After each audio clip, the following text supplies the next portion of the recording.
talking about a couple of things we're gonna talk about sexual assault and harassment. So, yeah, just take care of yourselves as best as you know. This is a discussion, given that you guys are in college. So I'm gonna be prompting you by asking you questions, but if at any point you have a question that you wanna bring up to me or to the rest of the group, go ahead, and we'll just sort of play it by ear, all right?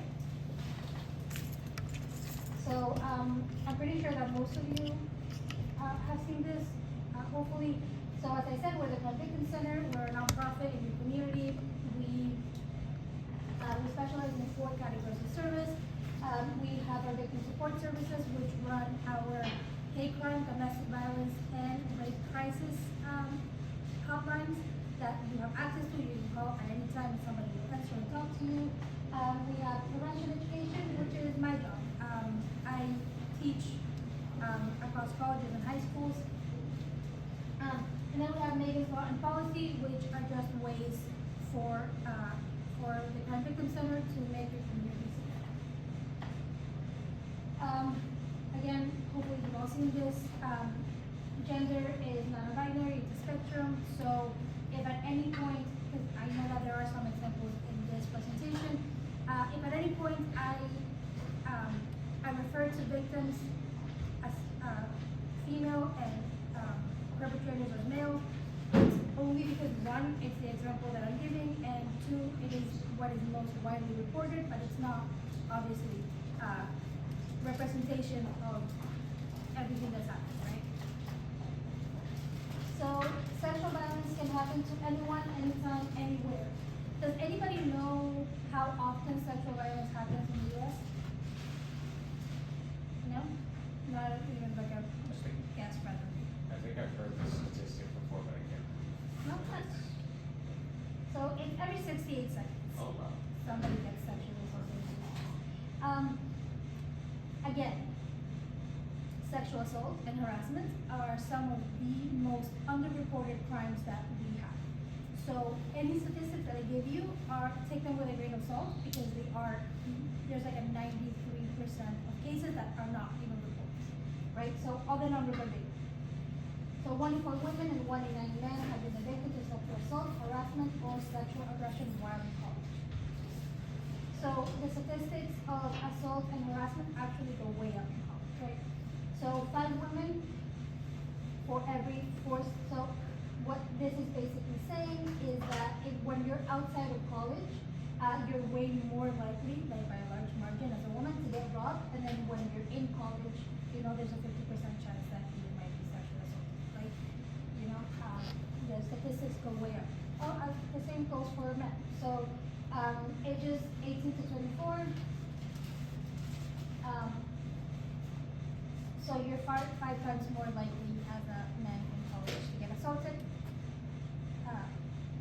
when compared to a man outside of college. So 2 out of 3 survivors never report their sexual assaults. That means that only about 30% of sexual assault ever gets reported. As I said, it's actually 93%. So take a look at it. We're gonna be doing a case study, like a really short case study on the LGBTQ community. But just know that this applies to any marginalized community, and the statistics get even worse when you start,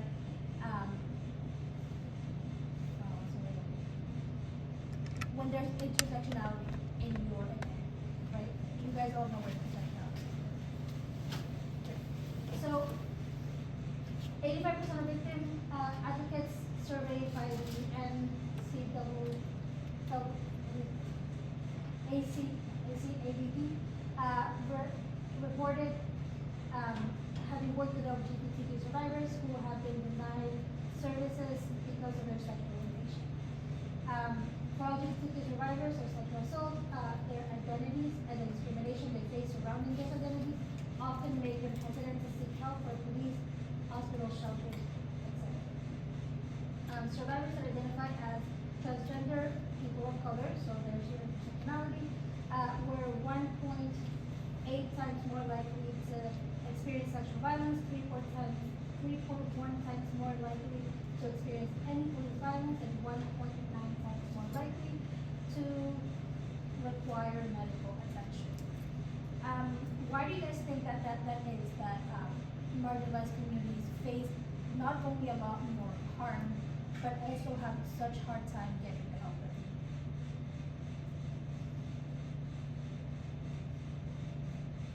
Anyone? No? Discrimination.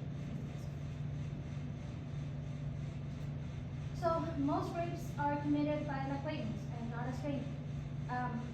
That's really important for you guys to know in college because you're all out here making new friends all the time. And you know, you go, you party with a friend, you think that you know them, and then suddenly you don't know them so well. So sexual assault is not motivated by any of this, right?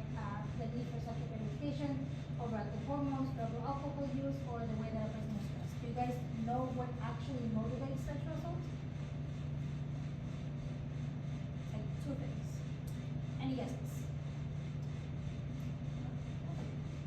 Sexual assaults are motivated by power and control. We're gonna shift a little bit and we're gonna talk about the effects that sexual assault has on a person. So these are, it is obviously not an extensive list of things, of effects of sexual assault, but these are some of the most prevalent ones that we see, right? So we have self-harm, STIs in pregnancy, substance abuse, disassociation, eating disorders, depression, sleep disorders, suicide, and PTSD. Do you guys know what all these means? Yeah? So one that I actually like to go into a little bit more detail on is the eating disorder. I do this with my high school, but I don't think that, but I think that it applies, like everybody can learn a little bit more.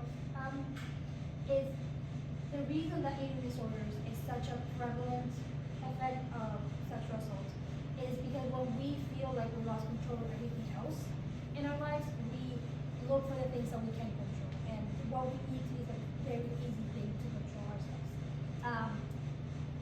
That being said, if at any point now or in the future you see one of your friends' eating habits changing drastically, it is a point of concern. It is something that you can support them on and ask them about, and you know, maybe you'll get you'll really help somebody else. So we live in a society that just don't get raped instead of don't. What this is getting at is our rape culture. So we live in a culture that is steeped in the like in rape apologists, basically, right? It's so saturated with the idea that the things that happen are not that bad, that when things do get bad, we just don't know how to react to it, right? And I'm gonna give you a few examples of that. So as I said, as society, our environment, prevailing social attitudes have the effect of normalizing or trivializing sexual assault and abuse. So for example, if I say catcalling is on the spectrum of rape culture, raise your hand if you agree. Yeah, so it's on the low end, but if we get used to catcalling, right, if we get used to either doing it or being it done to us, then we become a lot more used to being objectified, and then we become a lot more used to being touched without consent, and then that's how the rape culture moves along, right? By ignoring the small things, suddenly we're cutting the big things.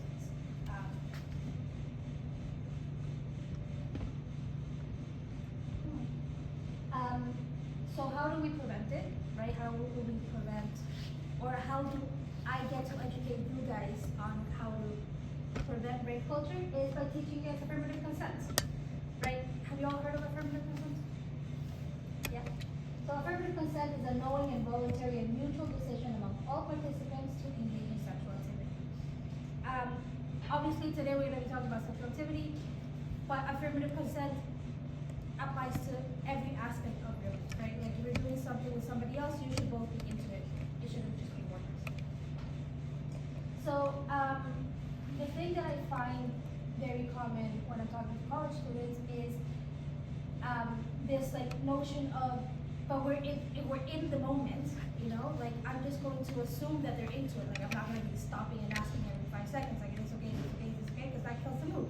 And it's true, you know, but there are ways that you can ask that doesn't kill the mood and that it makes sure that one, you're comfortable, and two, you're checking in on your partner constantly to make sure that they're comfortable as well. So some of the things that we came up with, again, very non-extensive, are things like, do you like this? Is this okay? I can't read if I like me. Do you want to try? Do you want more? May I? Are you comfortable? Do you want to slow down? And should I keep going? So again, these are all things that you can say in the